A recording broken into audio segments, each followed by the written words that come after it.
today's episode of the Untitled Podcast, I have the honor and pleasure of hosting Paulo Orione, the co-founder of a company called Decora. He is a very, very interesting founder. Definitely fits the inevitable founder ethos that we always talk about. He built and bootstrapped a company that sold to basically he had global clients from Brazil, traveled all over the world to sell and acquire these customers, folks such as Home Depot and Lowe's, and most of his customers were actually in the U.S. with contracts worth more than $500,000. It's a fascinating story. I had a really good time chatting with Paulo. He is so authentic and unapologetic about being himself. I learned tremendously. Hope you enjoyed the episode as well.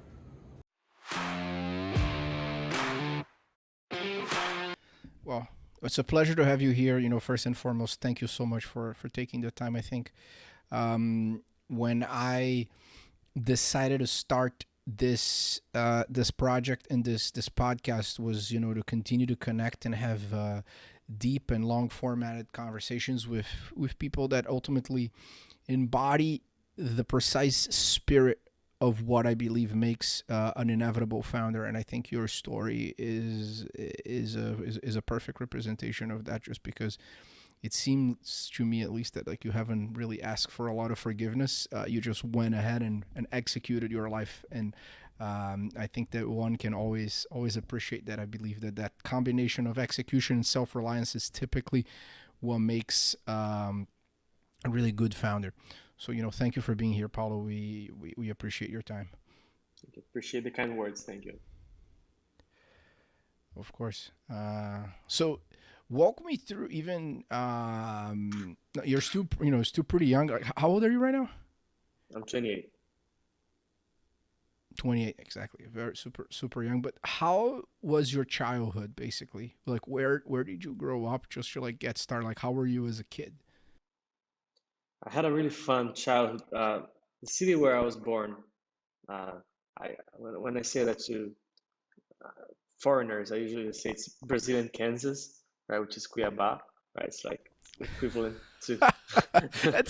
Actually that's a perfect and a good representation, though. I think that but probably barbecue in Cuiabá is better than the ribs Probably. in Kansas. I've had the ribs in Kansas, and they're No, just nothing wrong with them, but just Brazilian no, barbecue is better. it's better in every way that it doesn't make our life better, but it makes it more bearable. Right? So the beer is better, the food is better, the people are probably better, but it's all the other things are not better. So that's pretty much it. And in my childhood, there, um, my father was just starting his tech company, so he was traveling a lot. He was hustling, right? And I would spend a lot of time with my grandparents. And my grandparents, they had a really cool farm where I would just pretty much hang around by myself a lot. So my toys were like knives and slingshots and like playing with animals, climbing trees, and getting myself in danger all the time. And that was a fun, very freeing, very careless like childhood. I had a lot of fun. I have really fond memories of my childhood there. I'm thankful for. I know a lot of people would these days just spend their childhoods on their phones and their iPads, right? So I I'm happy that I could live through that, and I think it built a lot of who I am today, having this freedom and this adventure spirit early on. I would just hang around on my own. I was like 5 or 6, 7. I would just do whatever I want, play with dogs and that kind of stuff, fish. And, that was just a lot of fun, a lot of learning very early on.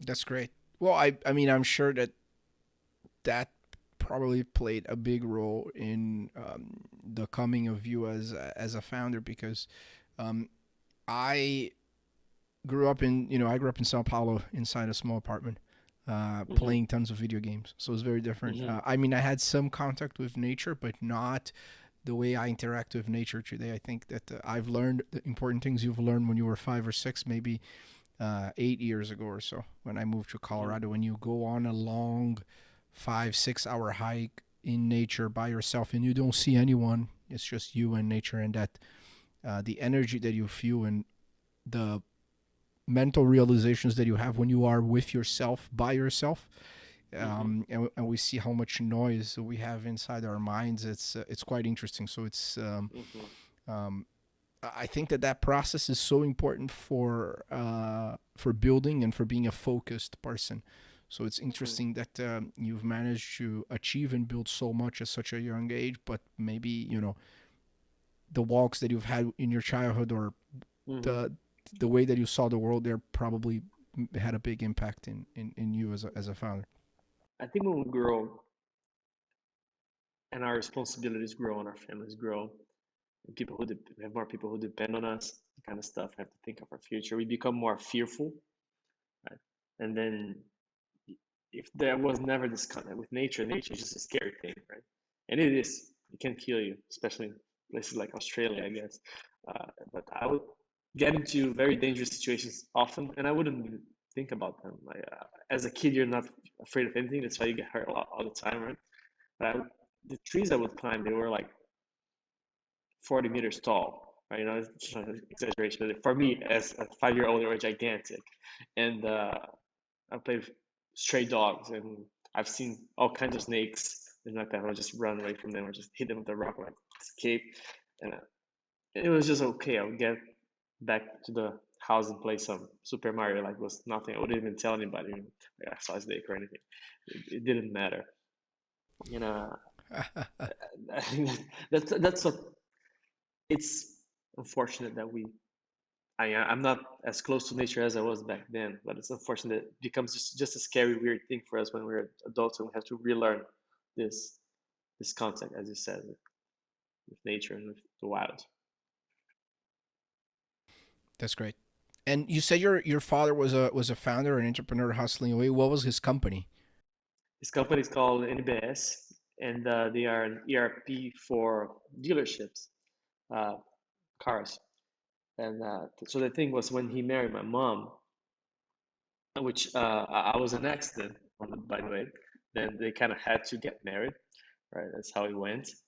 And my grandfather, the one who had the farm, my mom's father, he had the first uh, Chevrolet dealership in Brazil, in Kansas, right? And my father was an engineer. He was an engineer, and he had learned a thing or two about software development early on. And when he got married with my mom, he saw that the dealership had little to no software helping the process, making things run smoothly. It was uh, very much done by hand. Right? And saw an opportunity there, like I probably should build a software here. So the funny thing is, he did everything that we read not to do. Right? He didn't make an MVP. He didn't validate the market or analyze the total addressable market and so and so. He's just like, oh, this looks like it could use some software, and then he locked himself in house and did it. Yeah, my grandfather had a dealership, and then he saw it, and he saw it was very manual, very much by hand, right? And everything was on pieces of paper spread all over the place. And he used to be a state programmer for the state's telephone company. He would pretty much, in his words, he's like, I could, he was the like default state worker. Like I can do my job in like 2 hours, and then I have the other 6 to myself. And then he, what he did, he used his 6 hours to just start programming because he was done. There's not a lot to do. And then it was during that time, and then when he got home until very late in the night, he developed the software, the first version. It was the first software. He didn't know any of that. He didn't do any research, but he was the first software that was Windows based, which at the time meant mouse, right? And everything else was COBOL, right? DOS. DOS. So it was COBOL. very old school. And he was the first one that you actually had nice looking windows, or you could click on stuff, and like it was nice looking, right? And unaware of that, he just sold the first one to his father-in-law, my grandfather. And then he said, "Oh, this works." He was the pilot, right? This works. I'm gonna try to sell more people, and then it just he had a product market fit. It was a family enterprise trial, basically. Exactly. And then even my grandfather was like, "Nah, that's not gonna work. Nah, that's who needs software?" And then he changed his mind these days. But, and then So it's interesting then. So your dad was a developer, and then um, what is your relationship with your father, and how that impact you in terms of the coming of a founder, basically? So certainly, um, my view is that ultimately all inevitable founders, inevitable people in general, it comes from within, and you have to really fix yourself before you can actually add value to the rest of the world. And usually that happens when you are by yourself, walking in nature, or meditating, or really like just reflecting upon your life in a calm manner. mhm. So it doesn't happen when you're looking at screens in general. No, Since we've only been doing that for the last, I don't know, maybe 30, 40 years and we've been around for a long time as humans. But I'd love to just learn more about like your relationship with your father and how that impacted you then, from an early age, because it's rare to have someone as your like that just like creates a software to solve a problem, like like it's your maybe your father could go to a Y Combinator these days. yeah, no, he was very much a uh, Wild West entrepreneur. Like there were no books explaining how you're supposed to be doing it. Entrepreneurs were not even a good thing to be at the time. You're just crazy, right? No, not a cool crazy, just insane crazy. Like just get a job, like that kind of thing was way stronger back then. And they say I read somewhere that you either are exactly like your parents or the exact opposite, right? And me and my father, we get along very well. We talk a lot, but I'm his opposite in a million ways. Like he's loud, like Italian loud, extroverted, and like a people person, and then, like just doesn't mind what he's saying, just like says whatever is on his head, to anybody, and very out there. And I've always been a quiet kid. Like I'm very much more introverted. I make myself extroverted for out of necessity in moments that I have to be. But I'm mostly like being in the house by myself. I like reading. I like spending time with my family. I'm not a natural salesperson. Like he can sell you anything. Like for me to sell something, I have to really put an effort to it. For him, it's just like drinking water and breathing air. And which was something that was interesting to me because I've always had entrepreneurs in the family. Not only him, but my mom's father, my grandfather. He had a dealership and he had a lot of other businesses before. So I had all these examples of people that were doing business, and they never seemed like a hard thing to do. I didn't see them as both of them as particularly extraordinary people. Like they're just guys with balls doing their thing. Like I'm just It was normal, right? Yeah, there were that was the reality that you were inserted in, yeah. right? Like everyone around me is a founder versus Like nobody would boast about it. Like I'm a founder of a technology company. I think he just realized that he's a founder of technology company like recently. For him, it was just him doing his thing. Like I had to do something else. I was poor, and that was what was nice for me, and what was a little unsettling for just was they were both, although not blood related, they are both um, people, right? They like talking, they're very extroverted, and I was more like a generation before, which was more introverted. And I would think that would hinge me. I made a lot of, I worked hard to learn how to be more extroverted like that because I thought that was something that was going to hold me back. So I read on social dynamics and like uh, pick up artists and all the kind of things that make you like more out there, right? And which did all help. Uh, but I came to terms with it after when like there's more to it than just selling, which I love, in a more scientific way than the just selling itself. But there's more to it than just the selling, which was this contact which I was so inserted in. Great, but I think you touched on a very important point, though. That I think I am way on the spectrum of your father. I am an unapologetic extrovert, but I see and I've partnered with and invested in also founders that are more on the engineering side, and they're more introverts, which like you've mentioned, it is your case. So I think this is important because many times uh, people that have your profile, sometimes they feel like they have to either have a co-founder that's more extrovert, or they really struggle and all they want to do is build their art, build their thing, and be left by themselves and so forth. So and I think you've crossed that barrier. So what were some of the things that you did in order to actually transition into becoming, I guess, a full stack founder? Because that ability, if you want to be a CEO, you have to have. You don't have to. It doesn't necessarily have to come naturally, but you train yourself to it, and you go out in the arena. But so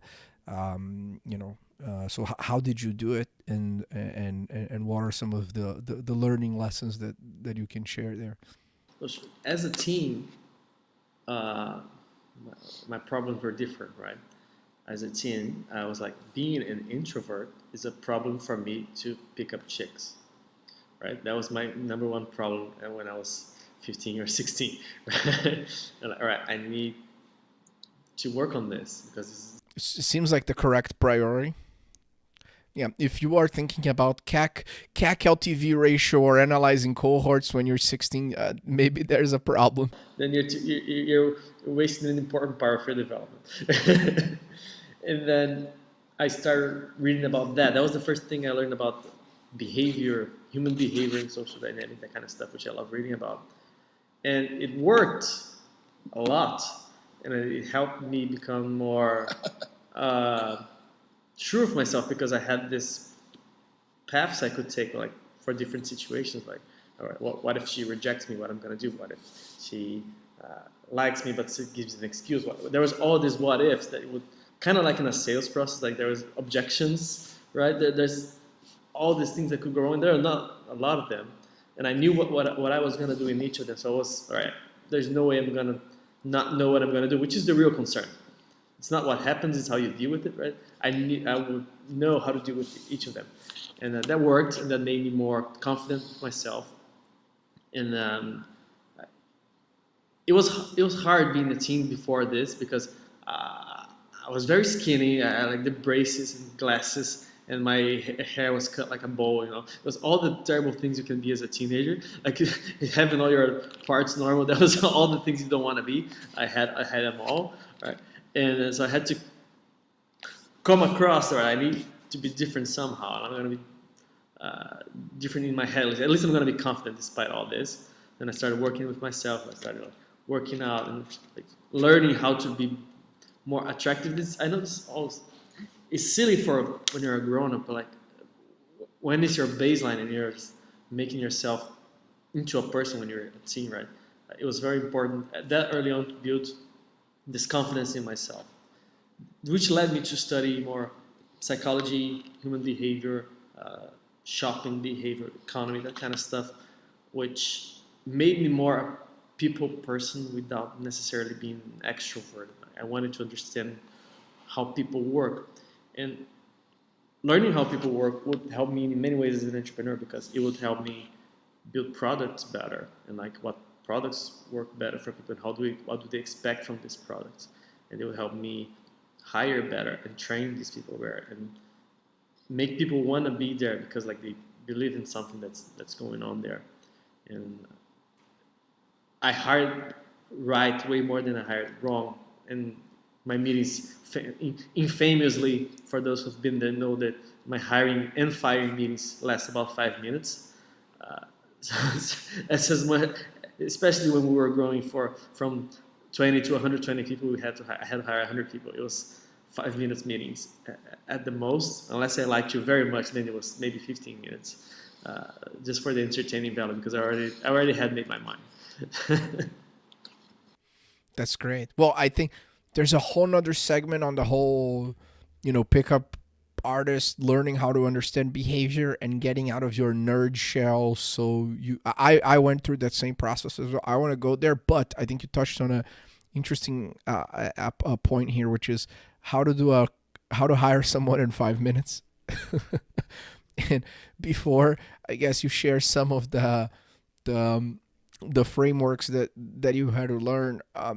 The way you're describing this problem specifically reminds me of um, something that a former manager of mine at the first venture capital job I had, and we were just talking about that feeling that you get when you know that you want to either work with someone or hire that person or invest in that person or company. And the way that he described it, it was that he said, hey Pedro, like think venture finding a good opportunity in venture capital, it's like identifying porn. And I was like, what?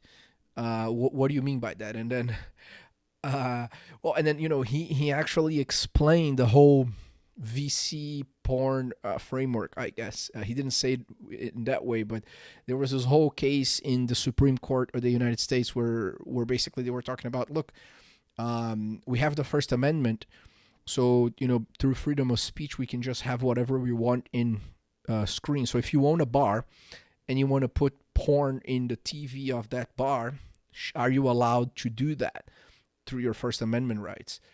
The answer is no. But the whole debate that he got all the way to the Supreme Court was that, how do you define porn? And then the answer for the judge is like, I can't define it, but I know it when I see it. and and I think that there's that difference between a sexy video versus explicit porn. It's very evident, and I found that it's not the most elegant framework, but it's very precise. So that goes on that thing where you feel that thing about, hey, on the first 5 minutes of interacting with this person, I know, right, that I'm interested in either learning more, investing, doing more, hiring them. So how does that work for you? Oh, these days I'm more careful. Um, I haven't had to grow as fast as I had that year, but at that specific moment in time, uh, we were more than allowed to make mistakes because we just had to grow so fast. So we're just like hire fast, fire fast, which is not something I advocate as much for right now, unless you have to grow like super fucking fast, which is where we were. Uh, but at those times, it was 100% gut feeling, and I was looking at the person's eye and face, and like, right, you look like you know what you're doing. Like famous, there's one guy that he's still at the company these days. He's really good. He came in he was very designer, right? So he was very awkward. He was very tall and very awkward. And then he got in with his backpack, and then he had this print. Most designers are weird, Yeah, but it's a good thing. I have a designer side. So The good ones are artists. They're not weird are the designers. best, right? And then I look at him and I saw his there was a really thick portfolio. I saw like maybe the first 3 or 4 like that. That looks good. Do you have your notebook on you? He's like, yeah. Or you can see right there. And then you can start. Just go. And the guy was like, so salary hours, like we'll get to it. Don't worry about it. Someone will do that for you. Just go. We're late. Just get to it. He's like, okay. Wow.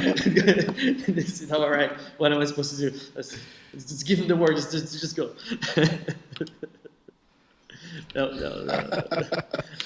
That happened more than That once. was maybe the fastest. Wow. Okay. So, but overall, like you said, like, did you hit? What was the hit ratio in this, like, speed hiring situation? Most of the time, you got it right. Most of the time I got right. I did hire a guy that I was sure was gonna kill us all once, but that was just one guy. He had a very crazy eyes. He was a very scary guy. Uh, but that was probably one in 100. No, But why did you hire him if he had like? no. I thought he was just weird, but he was weird in a bad way. Because he was a 3D artist, right? And then they're all weird, but this guy was super weird. Like he could be anywhere between 16 and 45-year old, right? So he was weird like that, you know. His face, you could tell he was 16 or 40. He could be in any of those, and he was just very odd, very uncanny. It's hard to describe. How fast were you growing in order for you to have to actually make decisions that fast? And I'm going to put a caveat here about the importance of being very fast on hiring when you have the correct signals. Before we jumped on this recording today, one of my investments, company that's growing extremely fast. It's a Series B level, and basically, I made an introduction for him. He was hiring the CEO was hiring a head of legal, and he loved the person, and issued an offer to her an hour after the interview. And he was basically like, "Look, we got to do it. She's the right one." And because of that, on the very same day, today, this is a call that just happened an hour ago. Today's her last day at her current job, and on the same day, she got the two competing offers. This offer and another offer from a competitor, because she's that good. And had he not issued the offer immediately after, when he had that bold level of conviction, she would have probably already just taken the other offer. Because as a lawyer, she's a little bit more like risk averse to a certain degree. So this hiring fast aspect as well, combined with the determination and this vision, right? I think it's also really important because, in my opinion, you have to hire fast, but you got to be very fast at making decisions in any startup that's doing well. If you have growth, if you're fortunate enough to have the privilege of having growth, it's going to be painful, and you got to act very, very fast. Mm-hmm. So what I've learned from hiring fast is, the cheaper the person, the faster I'll make my decision, right? Overall. But there is this caveat, what you said, where when the person is just super good, you just got to act fast because this person is going to be fought over for, right? So there is this in between. If this person is really cheap, like it's entry level, it's interns, juniors, or junior managers, like you just go for it, just take the risk, because they're not going to even have that much to show for it. You're just going to have to trust your gut anyway, right? They're starting out. As it gets higher up, the mistakes get a little more expensive, right? Especially here in Brazil, right? Determination and time wasted, because it's harder to find better people. So you hopefully make better decisions. But at that time, we had to grow from about 20 to over 120, right? In 6 months, and hopefully faster. So that was the situation we were in. So you were hiring about 4 people a week on average. Yeah, 3 to 4. yeah.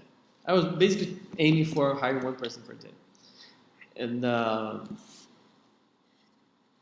we had taken in a project that was 100 times bigger than anything before. We can get into that if you want. But basically, it was so big that everything we had was not scalable or useful enough to get this done in such a short amount of time.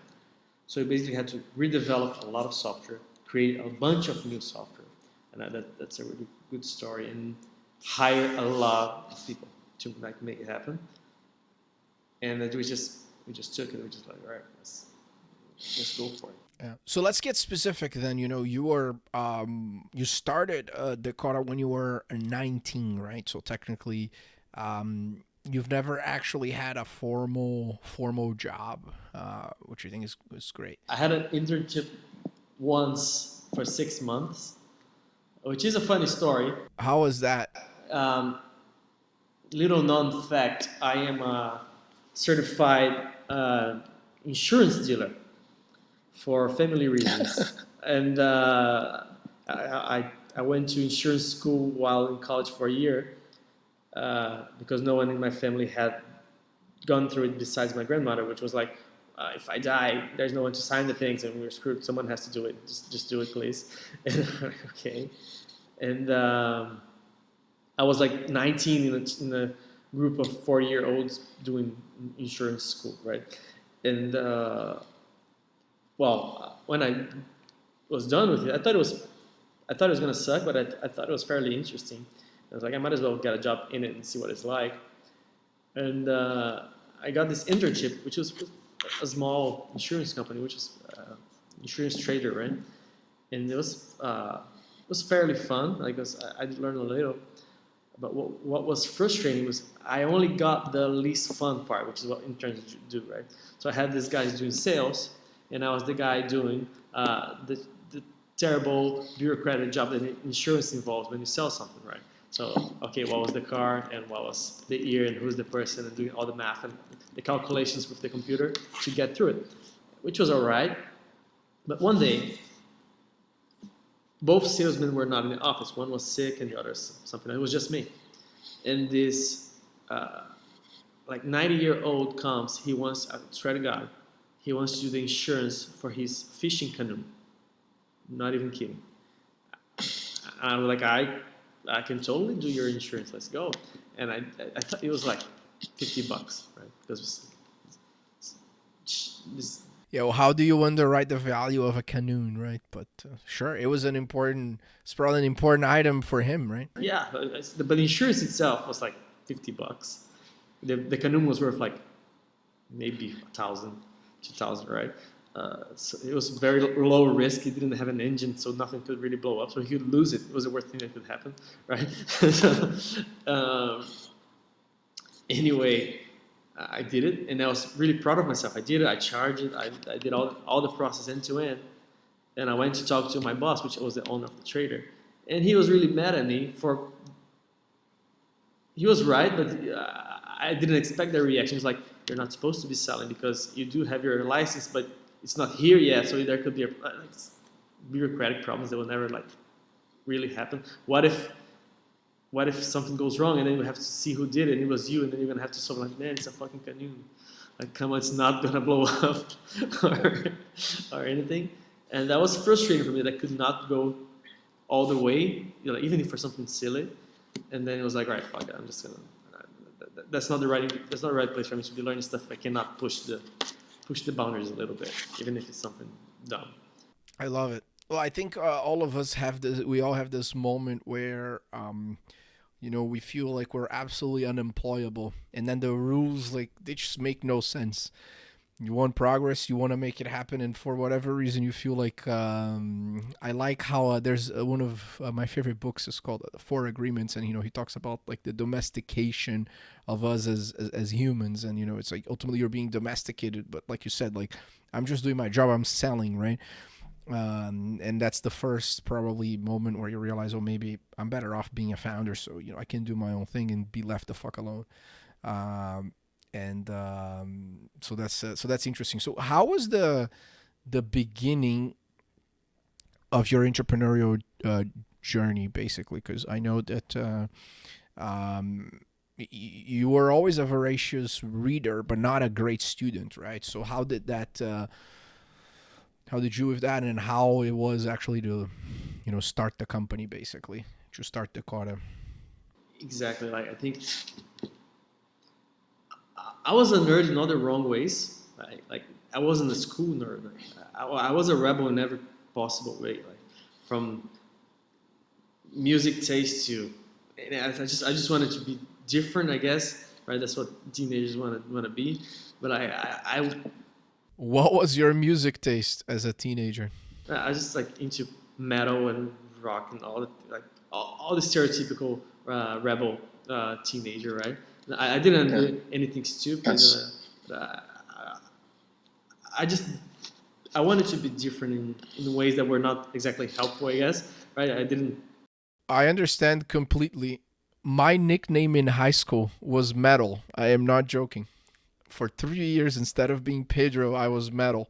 And I was the kid that would always used to sit on like the last row of the classroom with my Iron Maiden T-shirt. That one day was black, but it was gray already because I've worn it so much.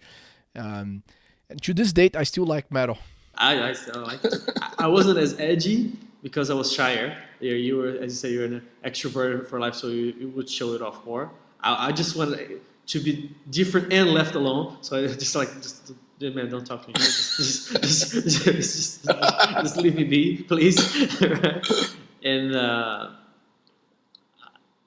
for my parents, my father's like as they were opposites in every way. He was always a big nerd in school, besides being an extrovert. So he was like straight A's, best college. He was uh, USP engineer. He's like very square in school because his parents were very, very strict with him. And he tried to be that strict with me, but I was just school dumb. Like I could not get a lot of the things through my head, right? And in a ways, I hated that I had to learn something that I didn't choose to learn. I that's a rationalization from looking back, but that's how I probably felt if I could put my finger on it at the time. I was like, man, why am I learning this shit? Like, it doesn't make sense that I have to learn how electrons combine. I'm not gonna be a fucking scientist, right? So that's not what I'm going for here. And so but I had to go through it, and I didn't want to. In the same, I wasn't as much of a rebel as I was just like saying fuck it to everything. So I didn't want to let my parents down. So I would just do the bare minimum so I could push through it without like repeating years or like staying behind. I was a 7 out of 10 student most of the time. I just pushed through it.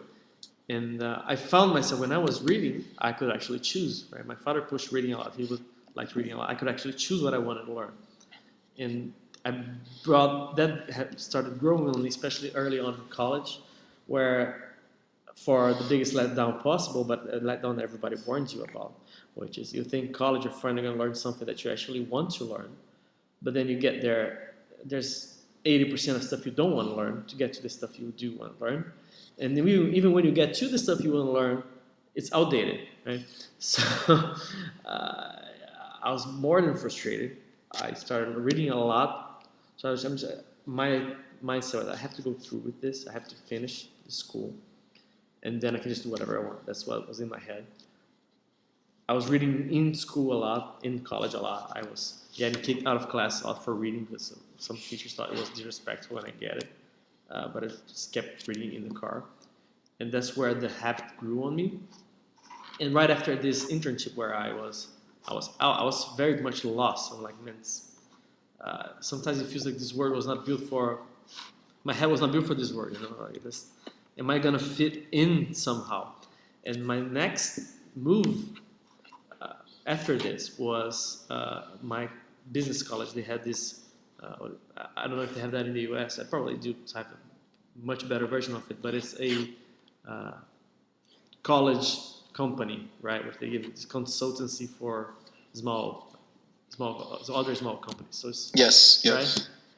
And I applied for it, but everything about it was my worst nightmare, right? It was very formal. People would wear ties, and they would be very cute about management, right? Let's do the SWOT analysis of this bakery. Like, fuck, man, it's a bakery. Why are you doing the SWOT analysis? Exactly. Well, I think that's maybe the first time you got in touch with the like what we would call a stage entrepreneurs, right? People that just really want to be in charge but don't want to earn the right to actually command anything or create something, right? In the end, I think that yeah. And they were very competent. Like they would help a lot of small companies thrive. They were profitable in every way. But I sabotaged myself more than one way to not get into it, I guess, because I was late to every interview, and on the dynamics I was very sarcastic. Like I didn't want to get in, but I was going through it. I don't know why to this day. And of course I didn't pass the thing to become one of the members of the thing, and I was lost twice. I'm like, man, I fucked this up because I'm such a jerk. And then what am I gonna do? At that time, was in Gustavo, my co-founder. He was doing this. He's spending some time in Canada, like through college, or he was like this. I'm not sure what was the program, but he was spending some time there, and he had just came back, and he saw a lot of new things that we haven't heard before so far about startups and entrepreneurship, technology, and a lot of young people, many young folks doing things that we never thought were even possible for us, someone our age. And we were friends who were sitting in the bar, and we shared the same frustrations. We're like, look, this is not taking us very far in college. We were very similar in not being exactly A students, but both readers. He likes reading a lot as well. It's a very common element with me as well. I didn't know about all these, like, including the metal part of it, but I've always in school also, I was a terrible student in the things that didn't interest me, precisely with that framework. Or like you said, you create this justification in your mind. There's a degree even of like, are we right or are we arrogant, right? But in the end, I don't regret not doing the bare minimum in chemistry or physics, because I won't I was far more interested in Portuguese, English, history, geography, and some math, but not that much. So it's fascinating. Yeah, soft skills, right? That's the thing. And Yes. we had the shared frustration, and then we literally, I'm not sure at this time anymore if we said it or if we think we said it, but that's how we felt. We said, let's go bankrupt together. Like that's a beautiful thing to say to someone, isn't it? Like, because our thinking was, okay, we're in college, we got time. It's not that hard. Like, we can go through it without that much effort. We still got our parents supporting us, but we don't know anything about anything in real life. And he had even more experience than I did. He had managed his parents' shops and stuff like that, which sounded more fun than the stuff I did. But our decision was like, right, let's start something and see where it leads us. The more probable thing that's going to happen is going to go wrong. But in the end, if we hang in enough time, we're probably going to learn a lot more than if we just don't do it. And then might as well do it. So this acceptance from day one that this was probably not going to go right took a lot of pressure off from us. Like we didn't put ourselves in a position like we gotta make this work. Like, it was very free. It was like, we just gotta learn something and do something. Maybe we find something that works and then we go from there. And that's how it started, and how we started researching and trying to find something to do. That's great. And out of all the ideas or problems, how did you guys get to Decora, or what was the story, behind that? So back in the day, not that far, not that long ago, in tech years, a million years ago, there's always the X of Y, right? The Uber of and the Airbnb of At the time, it was 99 Designs, and the crowdsourcing platforms. It was the thing. So 99 Design was a big startup, a big reference for us at the time, and I remember we went to my place, and we went to a whiteboard I had in my study room, and we created 3 criteria. If we're going to choose something, which is very much not romantic from an entrepreneurial story here, right? We were very cold about it. We're like, we're going to choose a market first. And to choose a market, we're going to choose 3 criteria. It has to be big, it has to be a growing market, and it has to be very low tech, so we can actually do something about it without too much competition. And then we wrote a bunch of markets in this whiteboard, just brainstorming around. Elderly, arts, wine, interior design, just a bunch of stuff that we thought. And there was a 4th unofficial that we must think the market was pretty cool to work in. Right? It wouldn't be something like that we thought would be boring. Yeah, I mean, you wanna be happy as well, and think that that's also a fun thing. I love the fact that you start with the size of the market, though, because in the investment heuristics that I have, at least, people come secondary. Not that they are not a very important part of the equation, but the number one thing, at least for to being, in my opinion, to be successful in venture, is that you got to partner with people that are in large, extremely big markets. That's the number one thing. And then you look at the people, and then you look at the product. But the way I see it is basically it's a multiplicative model. So it's as if one of these elements are not there. It's as if you multiply by zero. So anything times zero is zero. But it starts with it's market, people, product, in that order, in order to provide massive returns in terms of just the financial gains around it. Because you can be brilliant, but if you are the best, I don't know, coconut sales guy in Cambodia, like, it's probably not going to be the same as if you started Coinbase or Google or Instacart. Yeah, and that was our criteria. Although our criteria was fairly mistaken, as in the way we researched each market that we liked. Interior design was really big and very much growing, as it still is. But we saw it from the wrong perspective, where, not wrong, but you cannot see just this huge market and assume that's your market, right? Because inside interior design, there's furniture, there's decor, there's a lot of things. And service as interior design was a small slice within it, which is where we landed, right? We decided, right, interior design sounds cool. It sounds very bureaucratic, sounds very low tech, like people are doing this very manually. What if we sold interior design projects online? That was the first one, right? Simplifying. There was some other options, but that was the winning one.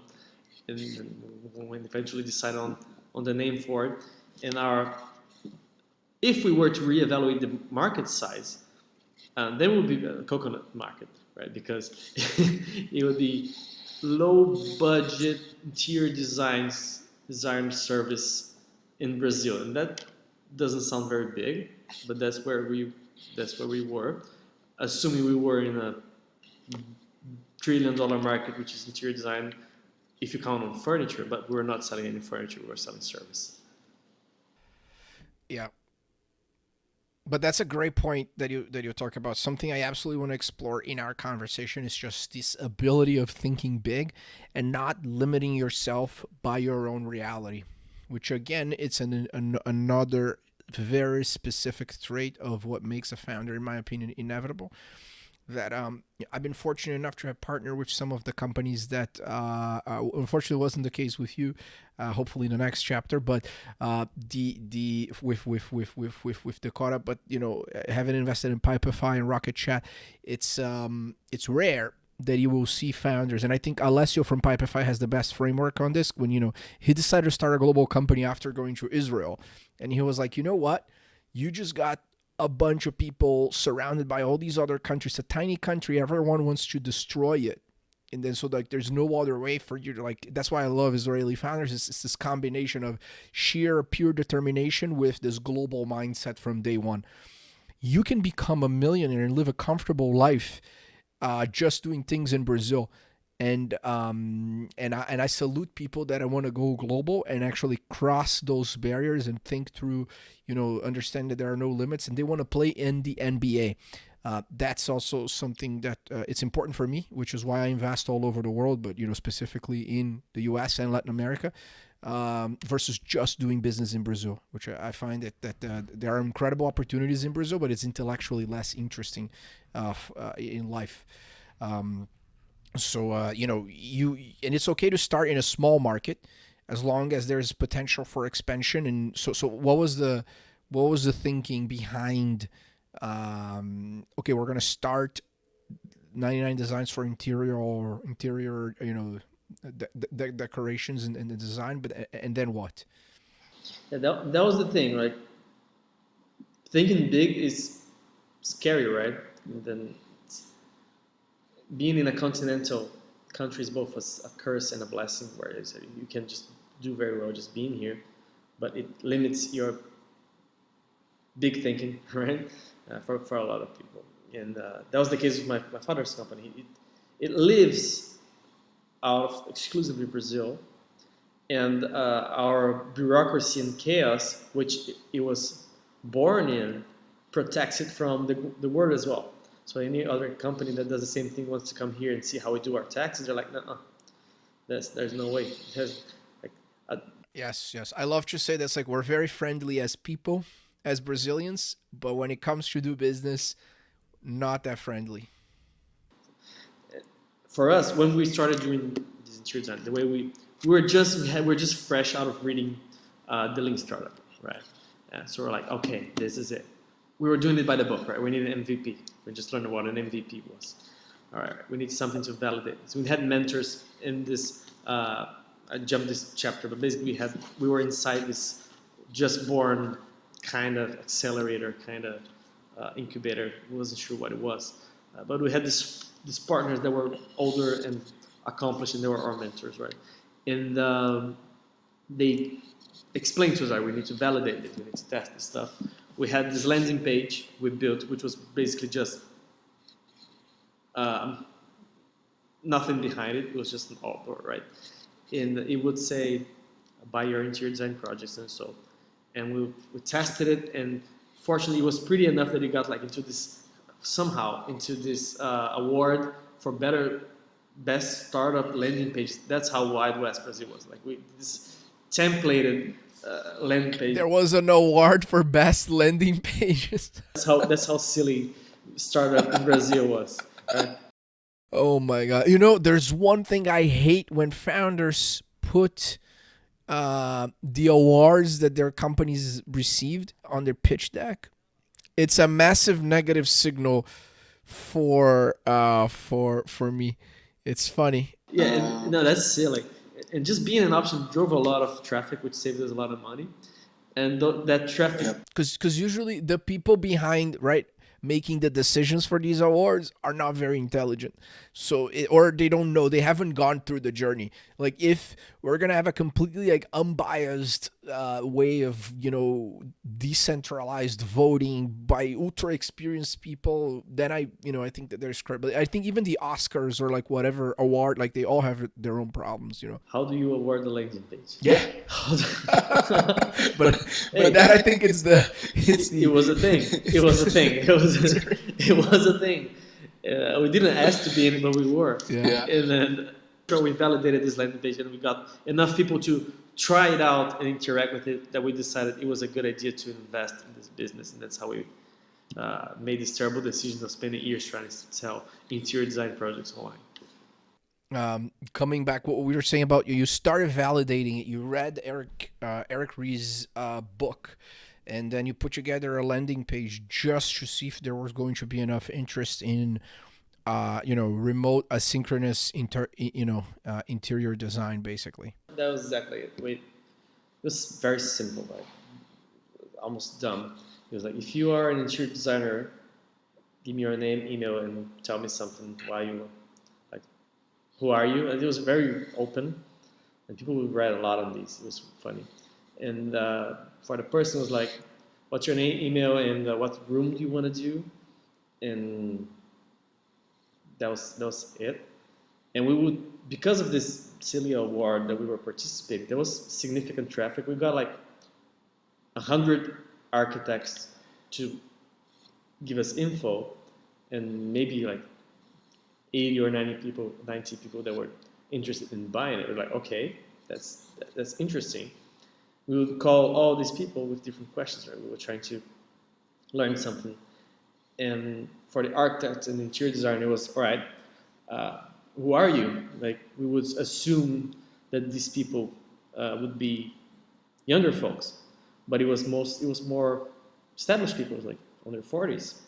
And we would assume it was just going to be students, in college or something like that, because the idea was for it to be cheap. And we were asking how much would you charge for X, Y, and Z for like a room, or for a living room, or for a bedroom. That's funny. And so it's interesting to go like sometimes how much like we're so forced into our own biases, right? You wanted to do something affordable because you wanted to do a problem for yourself. Once you then realize, right, that you actually might have stumbled into, you get into this point of no return, but maybe there's a bigger opportunity there, right? Yeah, that was it. And same thing for people. And a lot of our assumptions were broken, but we were trying to find some middle ground. Like we would ask an insurance how much do you want for a bathroom? Maybe he would say $5,000. And then we asked the person that was trying to buy it, how much would you want to pay for this project? And they would say 500, right? So, all right, we need to find somewhere in between here. And what do you expect from this? How deep this project is going to go? That was a big question for us. Like, are we going to do electric projects? Are we going to do plumbing? Are we just going to do furniture? Like, how much are we allowed to do? We got in a lot of trouble with the associations because we were not supposed to do a lot of the stuff that we were doing early on. And like, oh, you guys cannot do this because X, Y, and Z. Someone has to visit and so and so. But it was enough data at the time for us to be like, all right, let's develop this thing where someone can buy a project online, give us the information. Interior designers will compete for it with drafts, and then he's going to select someone and actually develop the project. That's great. Yeah, that's also another very important aspect I look in for founders, specifically because we invest so early at Atman with, pre-seed and seed. For the most part, we do some stuff as well a later stage, but the bulk of what we do is super early. And we're not going to have the time to validate all the premises ourselves as investors, right? We need to trust that we're partnering with a founder that, number one, is just very curious, very humble, and aggressive, and knows how to learn fast and iterate. So oftentimes something I find myself repeating to founders over and over in the past, 7, 8 years as a professional investor is like, look, you don't know what you don't know, but like, what have you done in order to validate, right? And are you paying attention or are you distracted, right?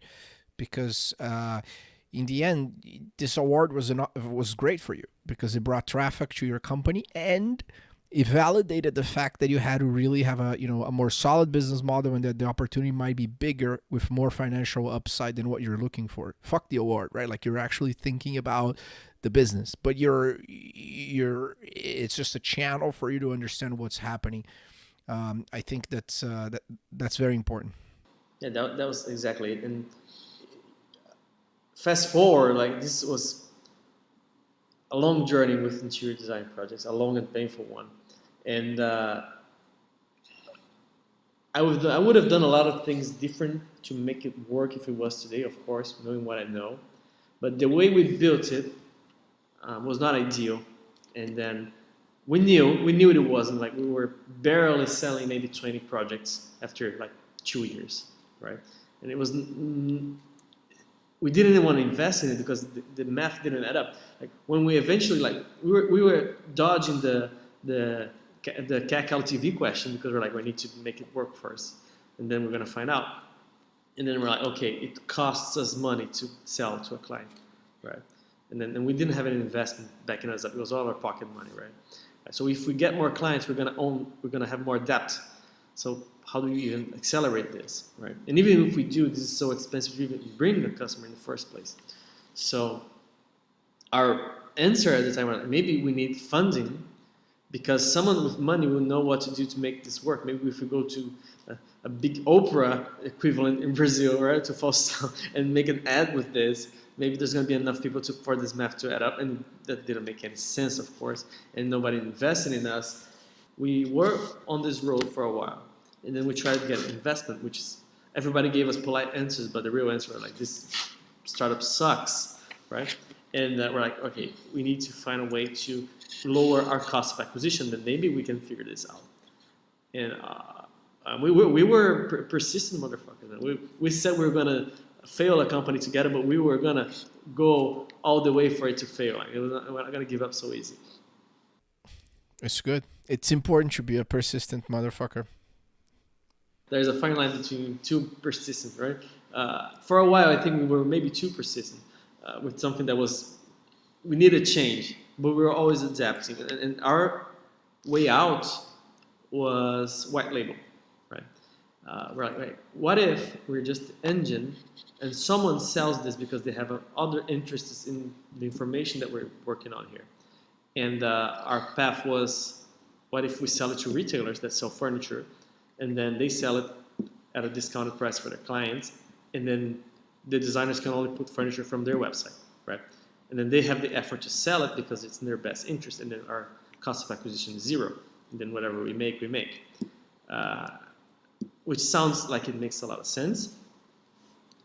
At least it made a lot of sense for us to design. Our Excel projections were beautiful. Like, we're going to sell 20 projects this month, and then 100 next month, and then 150, and then 200, and so and so. And what made us survive too was we were almost broke like every month, but this idea made sense for the companies, at least at first. I don't know if I told you how I got into contact with Mobley, but it was very sophisticated method of reaching out to a company. We wanted to talk to Mobley, which was a Brazilian furniture retailer that we thought was innovative enough to try something crazy like this out. And we literally tried guessing their email, the right person. So we were like, okay, marketing at Mobley, partnerships at Mobley. And then we saw LinkedIn, and we tried to figure out how their emails were put together, like John Smith at Mobley. And then we just tried a bunch of people with this idea. And then one person was like, oh, this idea sounds really cool. Can you guys come over tomorrow? And then we're like, yes! That's great. Well, yes! Well, this is the important aspect about just like determination and using basic logic. There's something that I get very frustrated with just people that think that they're entitled to your time, and they don't do any effort. They're just like, hey, how are you? Can we catch up? Oh, I'd love to pick your brain. I'd love to grab coffee so I can, so you can help me resolve all my problems, blah, blah, blah. This is a very different approach than the one you took, which it's a far more respectful one. You're basically like, look, I know that the B2C aspect of Decora doesn't work. Or at least to make it work, it's going to be very tough. I need to try something new. I'm going to figure out who are these people. And then I'll try to get away, I'll try to find a way to get in touch with them by guessing the email addresses. And that's the typical type of, it's a simple problem, but you'd be surprised with the amount of people that just don't do it, right? And in the end, we all read all of our messages. We read all of our emails and all of our WhatsApps and so forth. But the amount of cold messages that we usually receive that are terrible is super high. So it's just interesting how it works when you take a little bit of time and effort to do your research and write a well-written message, right? And oftentimes it works. And then we did most of our business just reaching out to people, right? And that was the first one out of many. But we always had the mindset, man, we cannot waste this person's time. I'm not going to be like, I have this crazy opportunity I need to talk to you now. I was like, this is the facts, like short and simple. And that was basically the message. Like, look, it would be really cool if you guys were to sell interior design projects. We have this product, we could just plug and play with your stuff. Does that make sense? We want to talk about it. And someone was like, yeah, that seems to make total sense. And we went there, and they were like, all right, let's do it. We're going to do this white label tool where people are going to buy this project, so and so. And then we had to make a ton of changes in the back end for that to work. So we went back to our 2 developers back home. Right? We have great news and scary news. Great news is we got a deal where they're going to sell this stuff for us, which solves a big problem that we have. The bad news is we have to rewrite the whole thing pretty much. And then they're like, oh, fuck, okay, let's just do it one part at a time. We figured it out. The good thing about this whole journey with white label, the first good thing was our exposure to B2B negotiations and deals, right? We started talking to companies instead of talking to people, like consumers, right? And that was different, and we liked it. It worked. It was productive for us. We were fitting in this work, right? And then Mobley put on this press release saying, Mobley now sells interior design projects. And that was a gold mine for us, because for Mobley, we did everything for free. That was our pilot. But then we took that report as a topic for every other retailer, like, hey, you should probably put this on your website too. That's us. We can just put it there anywhere. By the way, if you want to put that in, it's just one time 10 grand for us to like set it up, and then like, and then you sell it, and then I serve you. And we did those 10 grand like 6 times. We put it everywhere: Ponto Frio, Extra, Casas Bahia, Mobley. Like for them it was nothing like for their budget, but for us it was 2 months alive. Each 10 grand. 2 3 months of burn. Yes, yes, it's funny. We recently recorded an episode with the founder of any cart, Rafael, and he's is close by in here in Redwood City, sorry, Mountain View, and he said also, it's like, oh wait, if I close a special project with a retailer, I mean, he solves a completely different problem than what you guys did at Decora, but he was like, oh, I get 2 months of burn by selling one per. Maybe I should do this more often. Exactly. We're selling lunch to pay the rent, man. And then that was it. And the bad news was, the good news is with him. It was basic math, right? Look, if Mobley was selling about 10 projects a month, 10 to 15, which is basically what we would sell on our own, which we were still selling. So that was 30, right? And then every other retailer that we would put in would bring in another maybe 15 and 20, and then we could just start from there. If we were to get to 100, we would get decently profitable to kind of hire a few people so we could like start doing something. And maybe become a more attractive company to get investment or to actually grow, right? The thing is, Mobley was the better one because they actually cared about selling these projects. So they actually made an effort. They put it on their homepage sometimes. They would send emails to people selling them. All the other retailers were way more concerned about not lagging behind in the technology and just having the same press release than actually doing the thing. And I get it. Our offer was too much of a moonshot for retailers. If you tell a furniture retailer, man, do you want to sell a couch now, or do you want to sell a couch, a chair, and a rug 1 month from now? 9 out of 10 will pick the couch now, right? It's like this next one, let's go. And my offer would delay the clients because they will have to go through the project, which was a time-consuming effort, for them to eventually decide to buy a lot of things, which they did. Like everybody that did the project, they did buy a lot of things. We would track that. Because it was in their face, like buy all these things and you're gonna do your whole living room. It was very practical, but it was too time consuming, too risky for retailers to actually invest in that. It was a bet, right? So we went from, after putting this solution inside every retailer, we went from 30 to 40 projects, maybe 45, a really good month. And then we were out of retailers to sell this stuff to.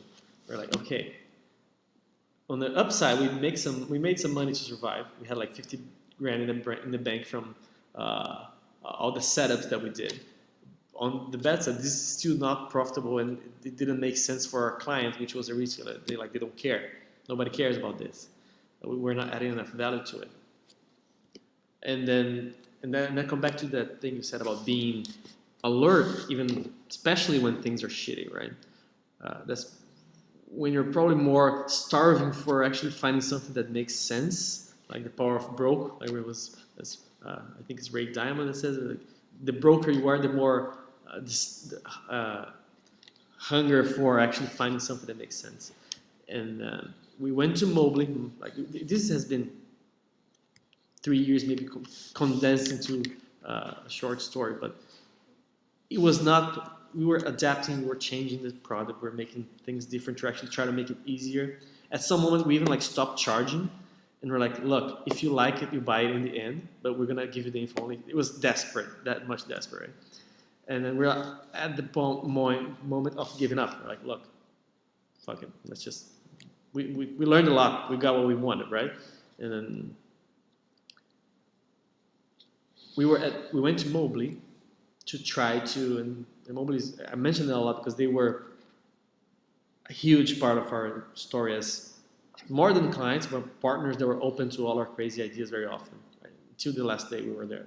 Yeah, and for the listeners that are not aware, so Mobley recently they went public in the Brazilian Stock Exchange. They're on an online furniture retailer, basic similar to Wayfair. in the US. Exactly. And they were very startup mode, right? They really want to try things out, and if it didn't work, it didn't matter. And we were very much sad, very much disappointed that all these years of effort were looking like it was going to be meaningless, at least financially. And then we're in Mobley, and we're talking to this other guy that has nothing to do with the meeting that we're going to take. It was before it, like in a coffee room. And if I'm not wrong, he was something like a category manager of a certain category of products. And he shared his pain. That he was like, look, he just felt like sharing. I don't know. Maybe it was God. Like, tell these guys this thing. I don't know. He said, I have this problem, and that's when my ears perked up immediately, right? Tell me about your problem, which I'm desperate to solve a problem that somebody cares about. And I have this problem where I'm bringing these products from China, which are a big bet for us. But it's going to take forever for us to actually photograph the thing because they have to come from China to here, and then we're going to have to send it to a studio, and so. These photos are expensive. They take forever. I'm going to lose like 60 days of selling this product, which I can start selling now if they could just come from China, like as sales. And I looked at Gustavo, our co-founder, like we were thinking the same thing. Like, look, what if we did it with CGI? Our thought was, some interior designers, they did really realistic stuff, so others don't. But some few did some really good looking stuff. And our thought was, maybe we can do this with computer generated imagery, right? Which was something that some retailers were already doing very manually. And he was like, okay, cool. That sounds like it makes sense. You guys do that? I'm like, yeah, we do that, man. That's our bread and butter. We do it every day. Bread and butter. Yeah, no, it's funny. So you realize, I can now provide through CGI a working capital solution for all these retailers. So before you even buy inventory, sell it and put it on CGI through Decora. Look, because it has to, especially from these retailers that bring stuff from China, or Asia, which is pretty much everyone, it's gonna come from Asia anyway. So instead of waiting for it to come and then studio and then assemble, photograph, so and so, let's just do the CGI and start selling day one, which was our gigantic differential offer. Like, it was just not wasting time. Yeah. In the end, 80% of all startups in Latin America are fintechs. Directly or indirectly. Somehow there's always a fintech component, even if it's completely indirectly. But that's great though. So you've had the, let's call it the CGI realization, right? The moment where you're like, oh, now I can actually have a very clear value proposition on how to, move inventory in a sophisticated way. We had the first profitable month with this project. So I called the designer, got her price, put a 2x on top of it, told the guy later, is this price good for you? He's like, yes, sir, it looks great. And I'm like, fuck yes. Yeah, that's great. That's great. I was going to ask you, like, how did you price this solution? Very sophisticated. And I think it's... it's just like, how much is it going to cost for double it? Then let's see if they pay for it. But it's funny, in the early days of SendGrid, I remember when we were debating about how are we going to price the product. And you know what? I think most people that say that they are pricing specialists, I think in later stages, it's certainly true. But in the early days, you are guessing, and you try as high as you can and see if that person, if your customer on the other side is going to be comfortable with that price. So I appreciate the sincerity here. And then, in the end, I assumed that over time that got more sophisticated and you guys found like a different model or figured out like a way to, make even more money. Yeah. As it grew, what was the real challenge wasn't figuring out that, all right, retailers need CGI. That was a great realization, which led to a big deal with Mobley, which became a recurring client. So we went from, say in dollars, like $5,000 MRR to 50 in a month, right? Which was gigantic step for us with only one client. The challenging part was, all right, they want this in high volume. There was no one in the planet Earth doing CGI in high volume because it's freaking challenging. Like, it's very complicated, like really. As in, there are many software options, there are many ways to do the same thing. It was really hard to scale. It was and there was not enough patterns developed. Like, people were just doing how they felt they should do it. There was no default mode of doing it, and there was two elements of it. At the same time, it was rarely the same person doing the thing end to end. A lot like programming, CGI has layers, right? So there's the guy that does the 3D modeling itself. There's the guy that's good at making the image realistic, and then there's the guy that does the post-production that actually works the image like in the detail. And depending on what the job is, there's the guy that animates the thing, which is a totally different like aspect of it. Right? So that's why the studios worldwide were very much boutiques, right? They were doing very expensive stuff, doing with very talented people, but they were doing it at a very high cost and a very low values. Our idea was, how do we flip this? How do we make this as cheap as possible so we can do high volume and actually make this price affordable for retailers, because they're not going to be happy doing 50 or 100 products. They want to do 1,000, 10,000, 100,000. So I cannot charge them $2,000 for a product, which was the price in the market. We didn't know. We learned later. It was very much. We thought we were killing it, but we were being like half the price of what he was expecting, right? And Yeah. I am confident the next time you for your next company you want to price something, you will make a few phone calls. I'll do it. I'll do so many things better. You have no idea. But that's how it went. So the challenge was, even with Mobley, we were getting our ass kicked just to support Mobley, our first client. It was a whale for us. And we called in a bunch of 3D artists to actually teach us like how it was. We didn't know the first thing about 3D modeling. And we're like, all right, we needed a master class. We call it, all right, what are the softwares? How do you work on it? What are the files, extensions, like technicals? How do you do it? Show me how you do it.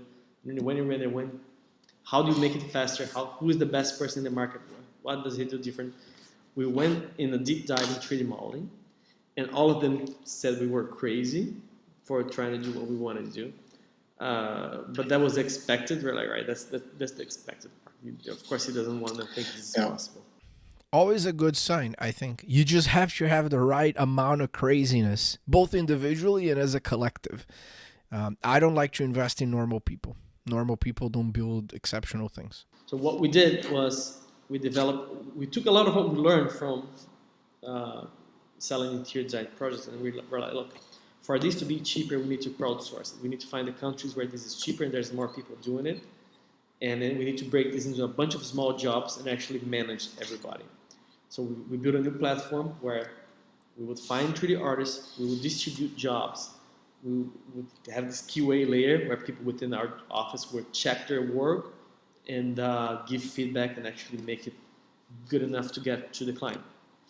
And that's how we went for a long time. That's great. Yeah.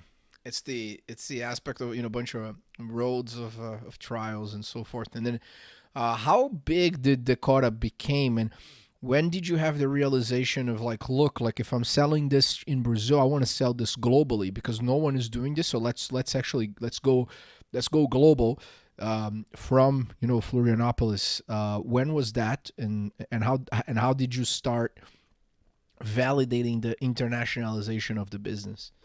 So funny thing was,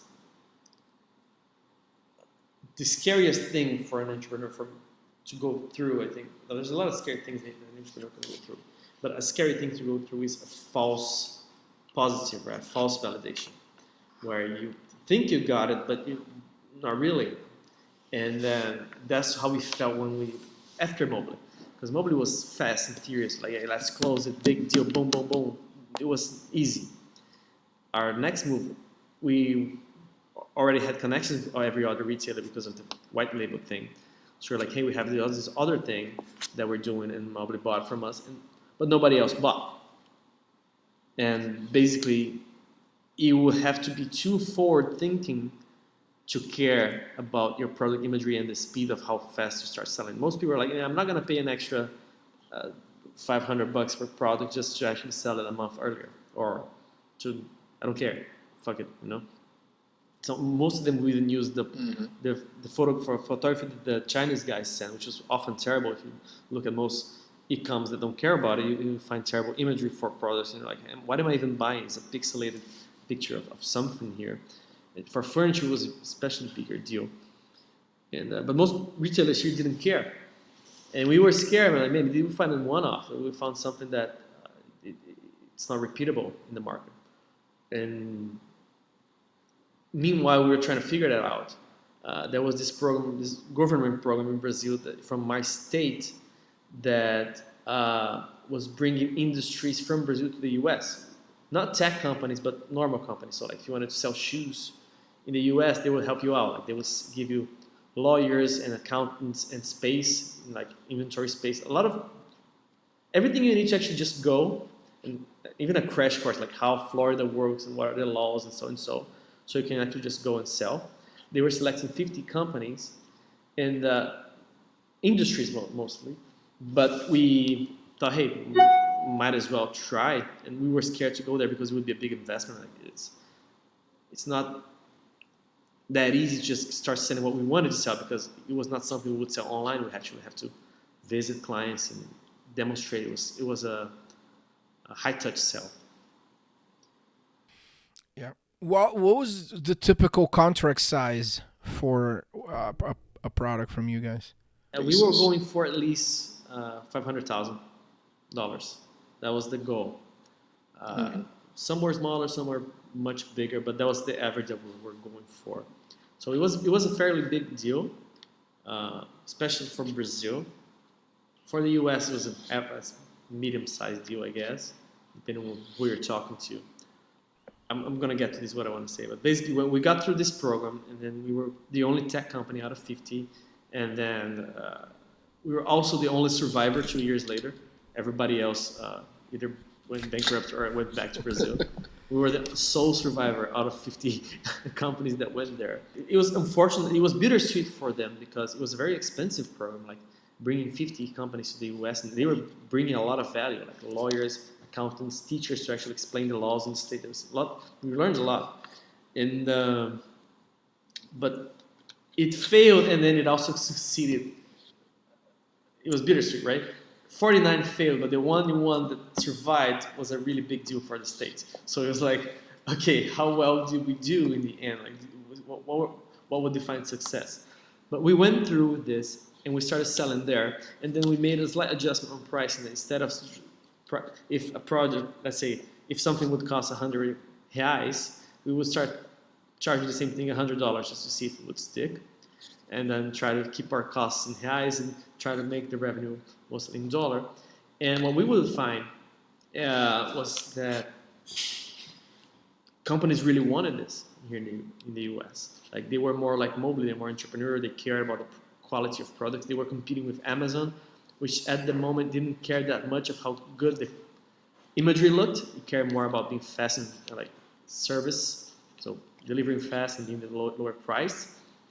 And everybody else was competing in the other arenas because they could not beat them on those two. So they wanted to be better shopping experience, like better imagery, maybe videos, maybe inspiring the consumer to actually want to buy there. So we start very humbly what we did. We're like, we need to find these people. We don't know anybody in the US to introduce us, and we don't want to be the Brazilian weirdo that like doesn't know how to do business in the US. Right? We don't want to burn bridges early on. So we went to trade shows, all the big ones like NRF, ICE, all the big ones in retail and technology, furniture and so on. And we would have pamphlets, straight to God. And then we would just observe how people were selling, and observing the names and the companies, and actually trying to bump into something. And we bumped into a lot of people. That's where the people went to actually do business. They actually work a lot here in the US, a lot more than in Brazil, the way I see it. They do work in Brazil. Yeah, I love that. I remember the first time also when I was that I got in touch with like the way of doing business in America, and I was like, wow, this is way more efficient. And it doesn't mean if I actually put a little bit of effort and work hard, I get rewarded. People want to actually do better and they try very hard. It's not the case, like you have great people in Brazil as well, but the average American is educated in a completely different way. And so I love that story about you just, hey, I'm going to hustle through. Right, it's never great. Like rarely great. In Brazil, it's often great. Like I want it, but maybe I don't know. You know, US like this is really cool. Yeah, and Brazilians have a problem. It's one of the aspects that annoy me about Brazilians is that we don't know how to say no. Exactly. What the fuck? It's the most annoying thing. It's totally okay. Whereas in the US, you get rejected fast. It's very efficient, and you often know why. Like no, because it's too expensive. Okay, thanks for the information. I'll be cheaper next time with the next guy, and then that's how you went. At least I got that out of you. And Brazilians would never say, no, maybe it's not the time. Maybe next year. They would never sell it too expensive, or unless it's offensive expensive, but rarely. And then, anyway, we got in touch with many relevant dealers, retailers in the U.S., and we started selling projects to our first clients were kind of like Lowe's, Home Depot. All of them we've met in either like trying to find them actively, which is interesting. Like we would figure out that someone that we wanted to get in touch would be in that place. Then we would try to figure out where they would go and what would their routine be, and checking their Twitter feeds and their LinkedIn, like what are you doing, to actually figure out how to meet them, and trying to do the email, the LinkedIn. It's professional stalking, tactical. It's funny. I wonder what's going to happen after the pandemic, how these trade shows are going to work. If we're gonna go back into like something else, but like it's just but right, like that takes a whole nother level. It's a combination. I think it's so beautiful. I think it's a combination of like suspending disbelief with like irrational determination. And you're like, I'm just gonna go to the conference. I'm gonna print a few papers, and I know who I'm supposed to talk to. So you prepare, but you're like, I'm gonna professionally stalk and put in front of them a bunch of coincidences. Account-based marketing, that's what we call it. It's nicer than that. Oh yeah, now there's a term for professional B2B stalking called account-based marketing. That's right. Yeah. Yeah, so you don't look like a weird, person. Yes, exactly. There you go. Hey John, who are you? I know everything about you.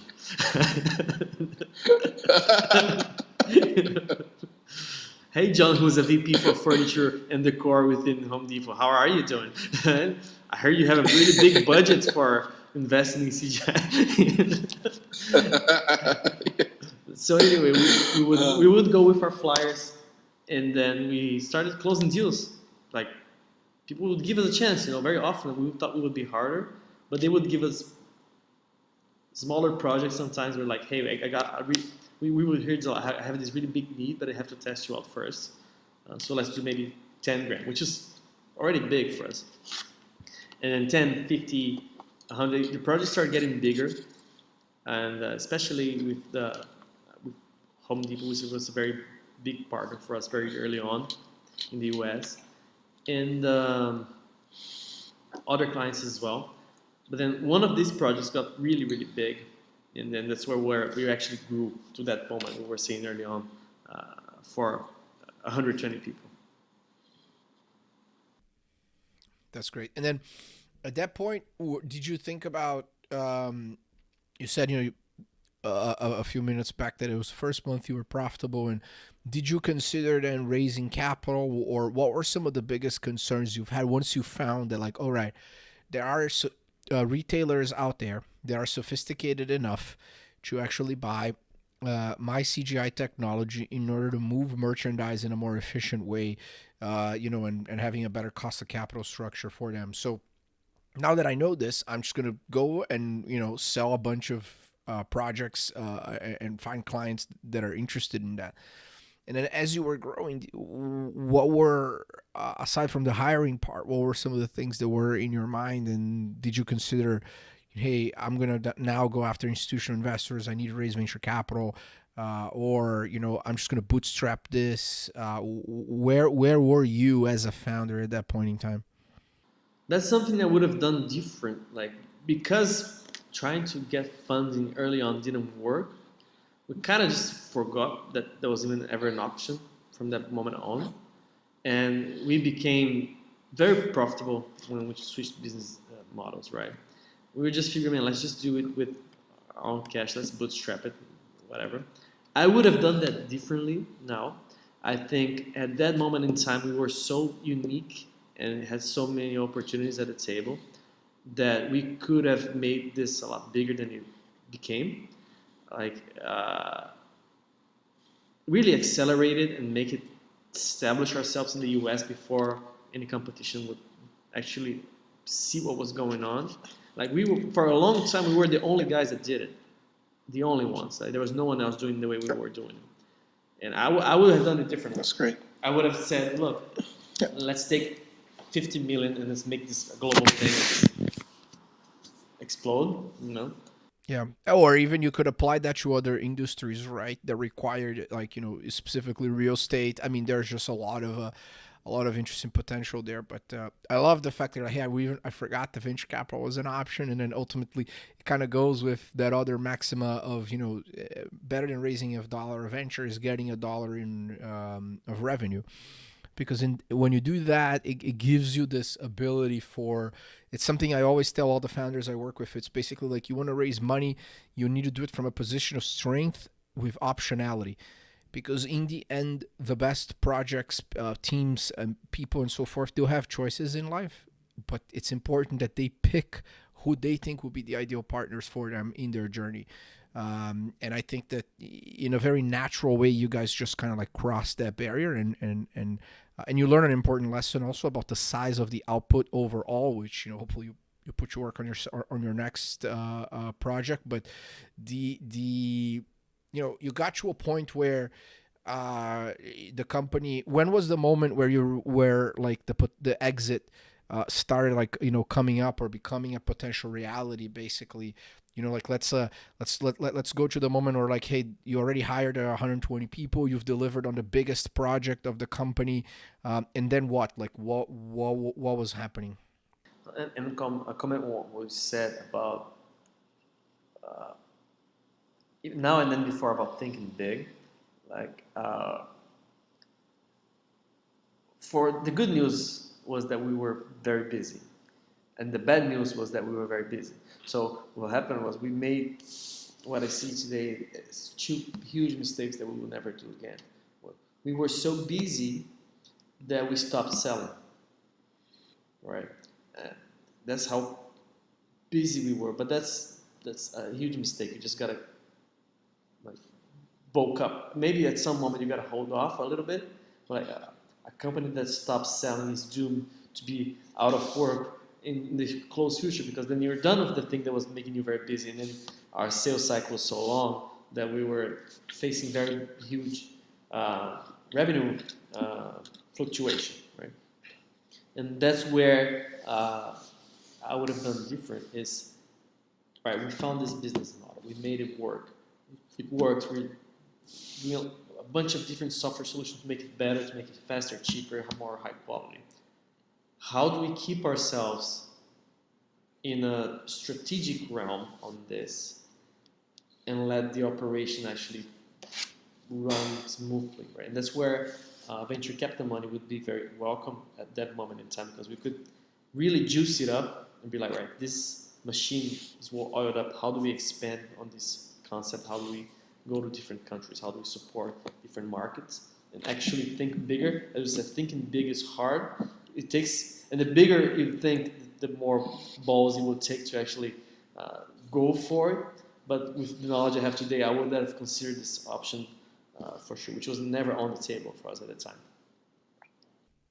It's interesting. I also think that it's very easy for us to be trapped in our own realities, and then ultimately go, making decisions out of a place of scarcity. And To give you an example, it's the point that you've made when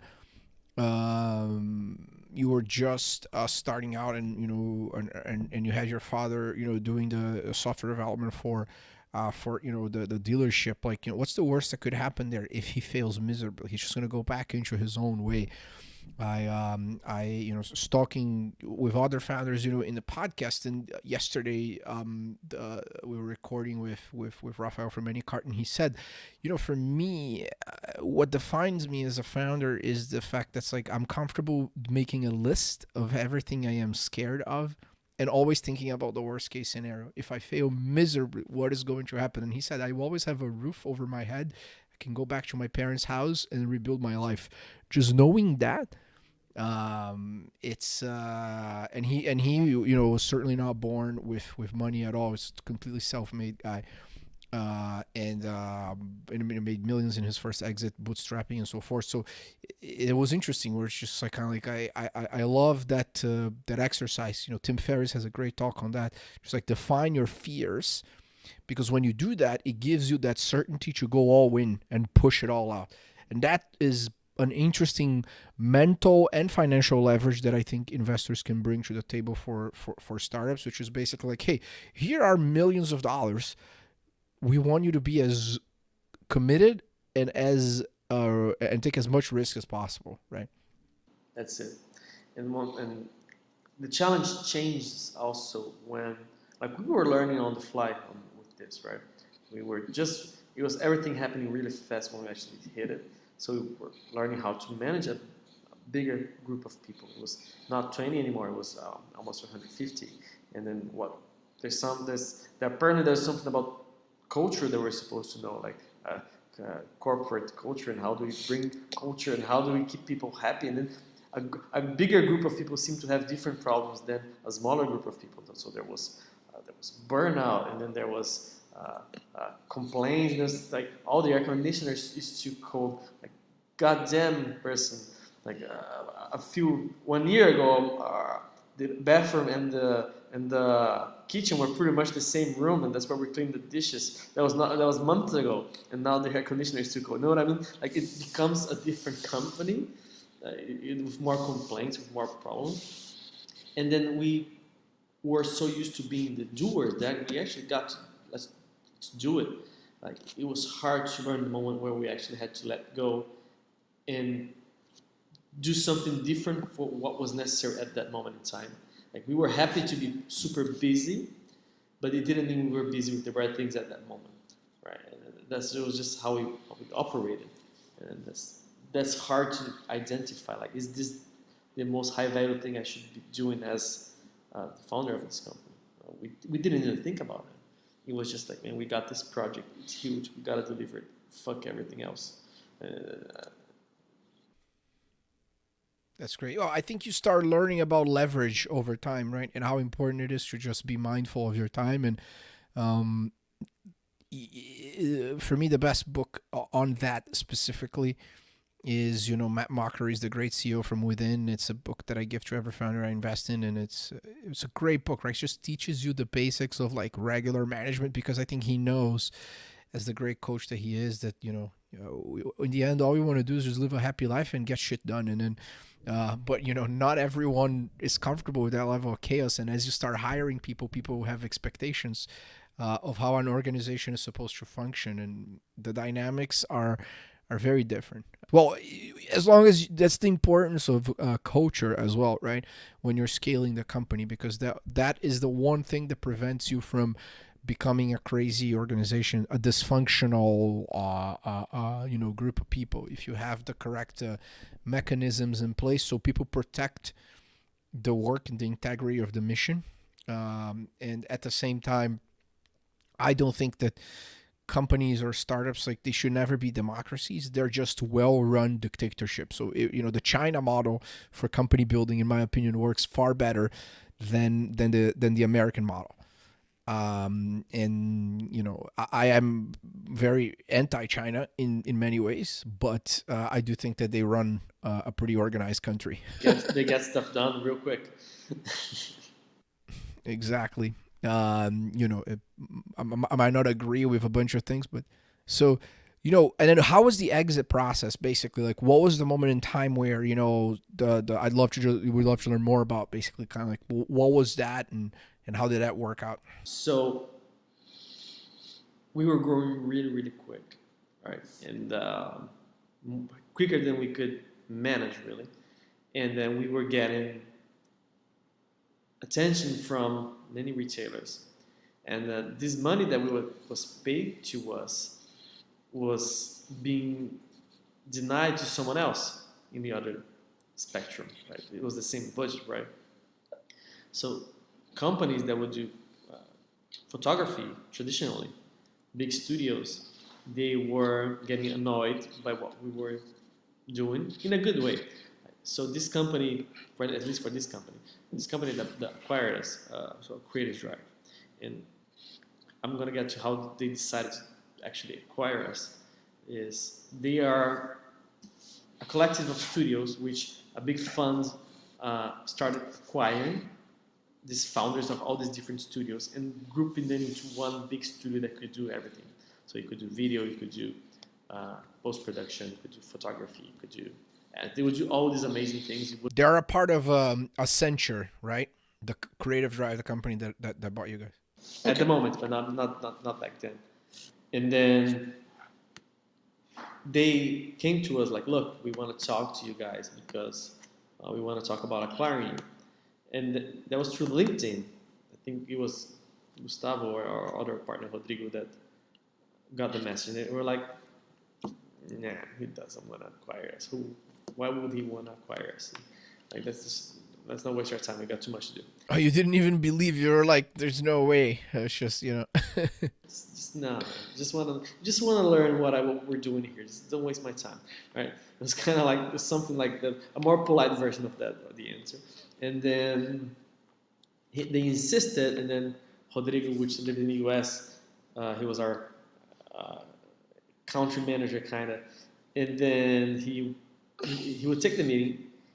And the guys were serious, like, look, we have this fund behind. We're looking for a scalable CGI solution for a few years. There's no one doing it, and you guys seem to be doing exactly what we need to complement our toolbox here. We'll try to offer everything media-wise to these retailers and brands, and then you guys seem to have it. So let's talk, and that's how the conversation started. We shared a lot of clients, which we were annoying them. Account-wise, we were making some of their accounts smaller because they were moving to CGI instead of photography, and which was challenging also as an acquired company to do something that kills neighbors from different locations. Right? And from that moment on, it was about a year of discussions and back and forth and like love, valuation, and et cetera, et cetera. That's how the conversation started and eventually led to an acquisition in 2018. what changed in your life after the acquisition? Basically, how does it feel to have money that you've made after going through all these 7 years, 8 years of a painful process? Basically, what changed in your life? So at first, nothing really, because the company was ours and it was profitable. We were actually paying ourselves very decently early on when we actually figured it out. So we were not 100% broke. We actually had a decent amount of money from profit, like actually DC bringing profit from the company every other month. So that was great. And so it's not like from zero to millions, but it was significantly a lot more. First thing that changed was being super happy that look, we made something that a company in the US wants to buy, which is insanely cool. That was the good part. And honestly, the only thing that changed from me making money was actually moved out of my parents' house. That was the big change. I actually felt look, I think I got this. Okay, I can safely get. I could before, but now 100%. And but they too was we were now part of a bigger thing, right?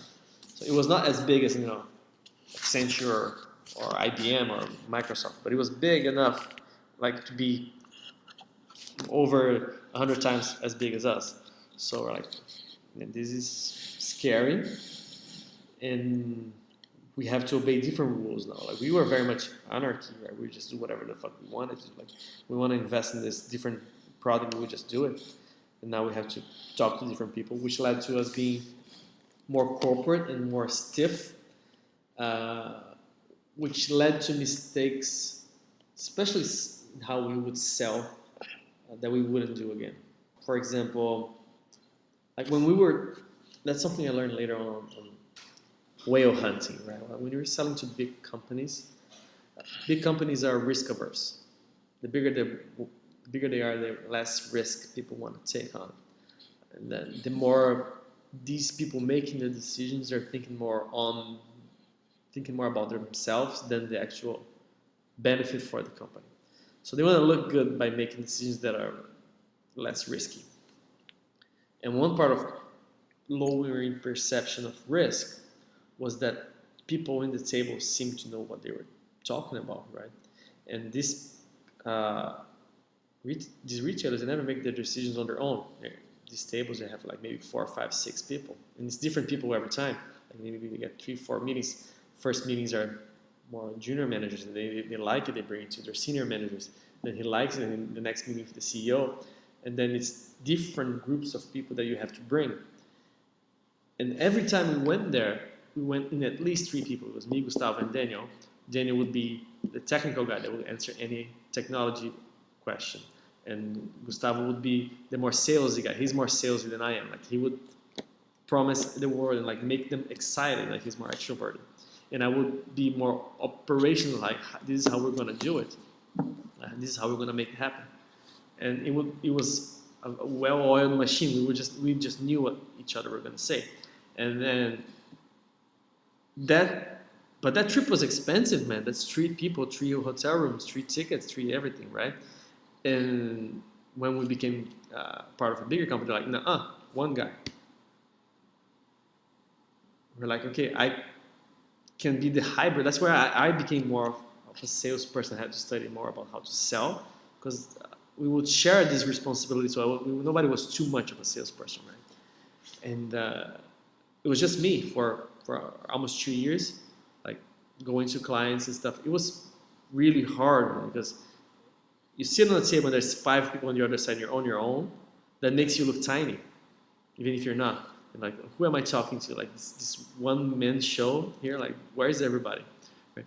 And then I would realize that mistake long time after, but I was like, this is not working, man.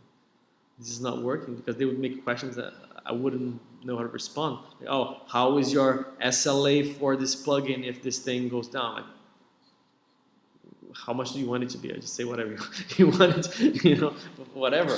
But it was getting ugly for me. Like it was not working, and it was frustrating like that in many other ways to not be able to actually take those bets that we used to. Like man, like they weren't terrible at all. Like they gave us a lot of freedom, but for some things more than others. For example, for one client, they're like, look, one person, I'm like, okay, one person, but this client's going to take a while because I have to take care of this pilot project very carefully. So I'm going to spend an entire month in Boston with them doing this project together. And I go, all right, but only you. And then afterwards, someone else that would replace me to stay there with the project. But it was tough. That kind of thing, like losing control of hard decisions, expensive decisions sometimes, was what changed most in our routines. Yeah, but ultimately, also, I do think that there are a lot of interesting management lessons. When you look at how Amazon does things, or even like Andy Groove at like high output management, which is kind of like the Bible of high quality management. There's a lot that you can learn about what these organizations make. How can you actually continue to make hundreds of millions, if not billions, in revenue. And employ 50,000 people.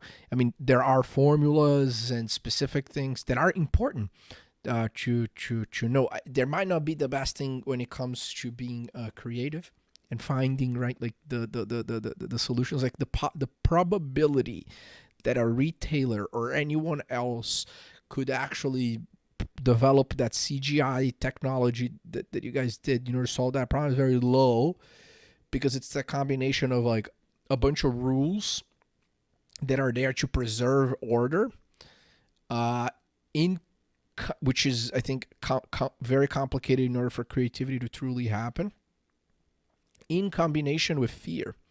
I love that whole dichotomy that in your life, you either make decisions out of fear or out of love. And what you said, right, like how to do proper whale hunting, is that oftentimes people in big companies, they are in the self-preservation situation where they need to look great. It's that whole thing about no one gets fired about buying, when they buy IBM type of stuff. Which is a horrible way of thinking about decision making, right? So, but that's how typically these people work, and they want to look good for their bosses. They want to make sure that it's this whole mini game, I learned that more than just interacting with these large organizations. It was actually more dating executives that were a part of some of these big companies. 9 years in Silicon Valley, going out with like people that work at Google, Facebook, and other large businesses. And you realize, you're like, wow, these people live in this fucking fantasy land of like, oh yeah, my senior manager of this, or the marketing person of that, or this, which in the end, it's that tribal human psychological behavior that, maybe you realize when you were 16, how important it is, right, to be able to properly read that and navigate through that. But I find that the same mechanisms that, when you were 16 can help you get laid, also help you close enterprise sales. The dynamics are very similar in one way or the other. Yeah, it's true. You just gotta have courage and confidence in actually getting to it, but also mitigating fear, like because it's less like getting laid; it's more like getting married. So the region has been like, all right, are you gonna be a safe partner? Are you gonna betray me? Are you gonna give me an STDs? It's more like that. That kind of stuff has to be like, look, we have money, we're stable, we have story, we have a reputation, we have a lot of clients, we have a great team, we have a great culture, we do, a bunch of boxes to check. So some companies would send us technology, which was completely irrelevant to what we were delivering, but this gigantic checkbox of technology safety that we had to have in our company. And it was this stuff that, like, I was like, man, who has all this to protect their data? We're not storing credit cards here, man. Nobody cares about the stuff we're storing here. Like, we have some safety, but this stuff is next level. And they're like, no, because we are protecting our CGI images because the competition can't see. Like, dude, come on. These big checkboxes, and we would check like, we're honest, like we would check maybe 5. We're like, well, that's what we have. Like, I do not have a chief security officer. That just doesn't matter enough for us to have a CSO at this moment. Yeah, I remember the first time I encountered a procurement. Yes, the procurement department. I was trying to close a deal with SendGrid with the HP Cloud, which I don't think I'm not even sure if it ever went anywhere, right? Like Amazon, and then Microsoft and Google just destroyed everyone else, and then but they it was such a tiny deal, and we spent so much time on compliance and procurement and bureaucracy, and I was like, Jesus, like, you should pray that one day someone's going to want to buy your cloud computing solutions. All I'm trying to do is just find like a little distribution channel so we can properly compete against Amazon.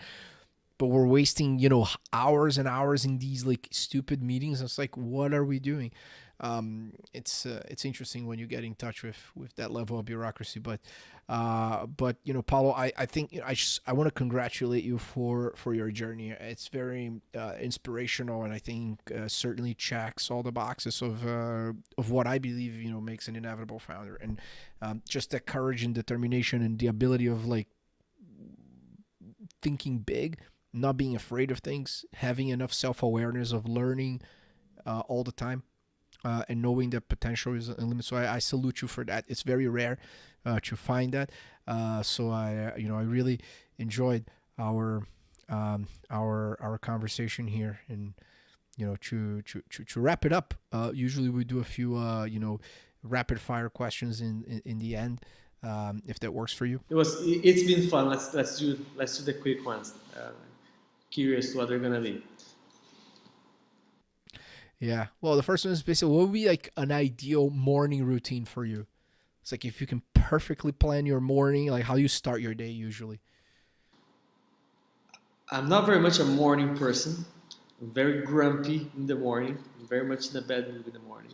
But an ideal morning, assuming I went to sleep earlier so I could actually get some sleep done. Uh, First things I like to do is a cup of coffee and actually get into reading something that's not technical. Right? I don't want to wake up and read about sales. Right? I will read something about um, lifestyle or mindset, philosophy, biography. I don't know, something light, something that just gets my brain going and actually gets some reading done. And I usually don't do breakfast at all. I don't eat anything until noon. Uh, I discovered later on that's called to be, what is it? Uh, Intermittent fasting. Fasting, which I do that. I discovered I was a very much experienced fasting practitioner for years, and then I just learned that it had a name very later on. Very much. That works for me. I actually like that because it keeps me sharp in the morning. If I eat, I get slow, and it's a very very simple morning routine. No big rituals. No.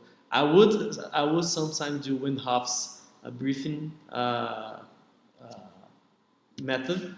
You might have heard of that Wim Hof, that crazy Iceman. You heard of him? I have no.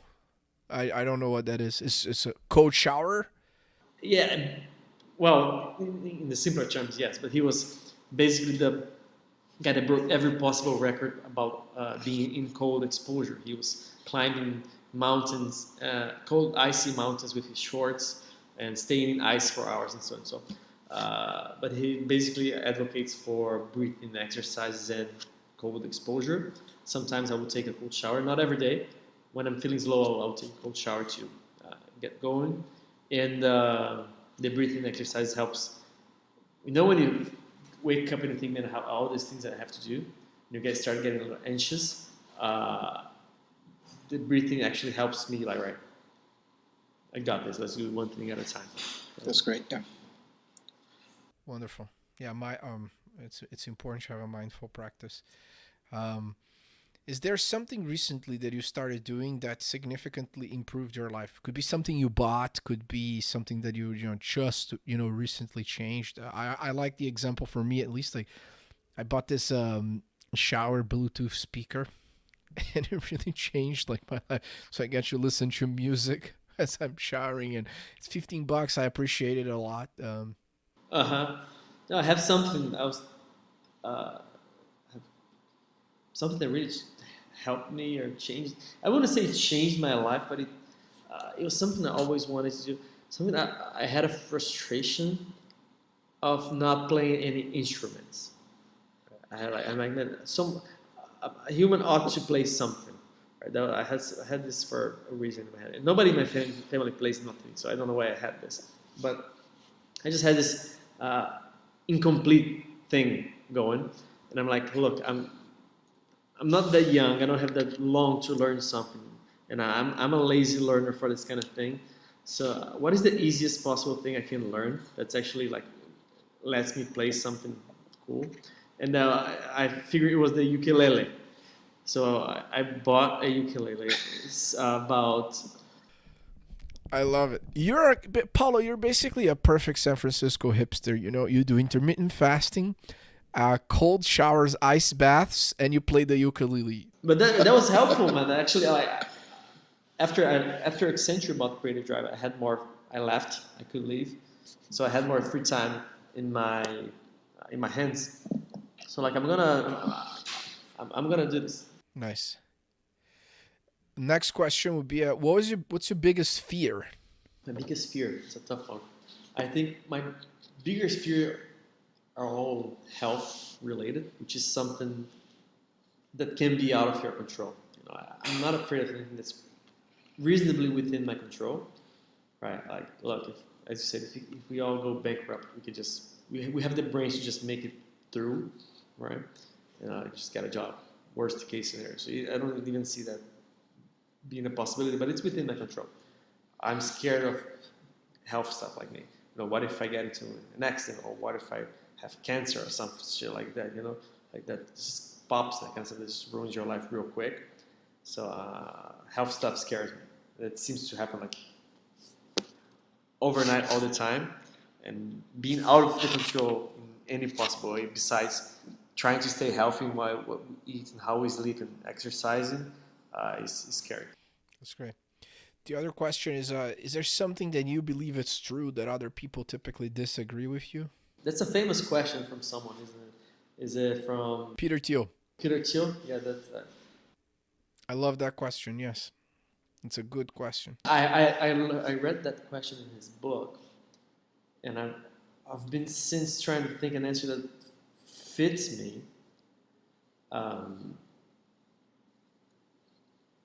But that most people would believe it's not true. I would think being successful business-wise is maybe overrated. Like, you can be happy with a lot less. And my conclusion for that was like, I was not significantly happier after I was successful. I was just like as happy as before. Like, I was happy with the journey and like with actually doing it, and like the actual fact that people put their eggs in this basket. Like, if I get this, then I'll be happy, and that can be anything, but often is professional success. But it's a hollow expectation, right? The happiness is truly more in actually trying to get there than actually getting it, which is awesome, of course. But like, that's not what essentially makes you happy. Like, I could have stayed and just tried to keep making more money, like staying, but that would have made me happier. That's great. It's all about the journey, always.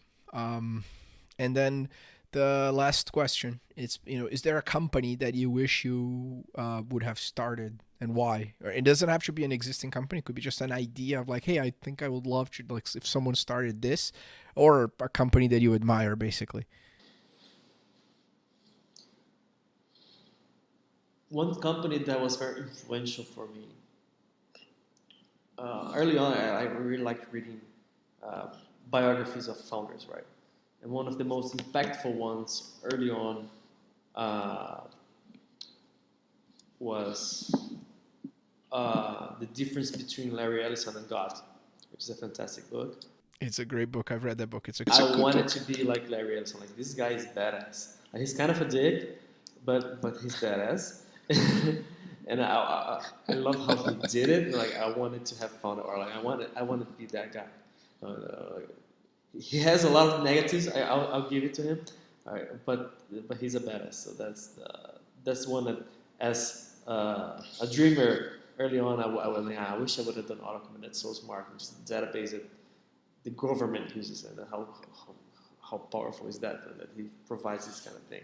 Yeah, no, I love Larry Ellison is a perfect answer. I think oftentimes because he was selling databases, people forget about him because we've all used Oracle products our entire lives because it runs a lot of the largest companies in the world, but we just don't see it, right? So it doesn't come up as often. Right, like people will say far more Elon Musk and Steve Jobs versus Warren Buffett, Mark Benioff or Larry Ellison, right? Which are as successful, if not more, than some of these other guys. But Steve Case or John Chambers, Cisco, who wants to be the founder of Cisco? But then those guys were the shit back then. That's right. Paulo, this was awesome. Thank you so much for coming on the show. Hopefully, I'm confident that this, the story and how, candid you were here will inspire so many different founders, and, just want to appreciate your time, and it was wonderful. Thank you so much. Awesome. I appreciate the invite. I think if we're going to get out there and talk about what we did. I cannot. It's not who I am to cover stuff with pretty sentences and try to make it like I knew what I was doing. I think very few people know, and when they know it there, they did it at least once. Doing it the first time, I think the message I try to bring to people that are starting out is like, man, we don't know either. Just go with it. You're gonna figure it out. We didn't know, so you don't have to know. Just keep going. I love it. Thank you. This is it. It's a wrap. Hope you enjoyed our conversation. I think we've had some really special and interesting moments during this one, especially when we're talking about the importance of self-reliance, of connecting with nature, of having courage to follow your dream, your path, and your journey. I also think that Paulo provided us with quite an interesting perspective on how to close large contracts when you have very little to no credibility, as well as the fact that what's the importance of venture capital. I think he touched on an interesting point of what would have happened if had he raised money versus not raising money. Hope you enjoyed this episode. Thank you so much.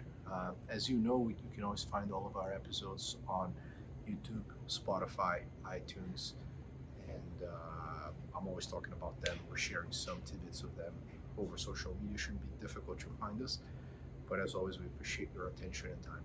Thank you.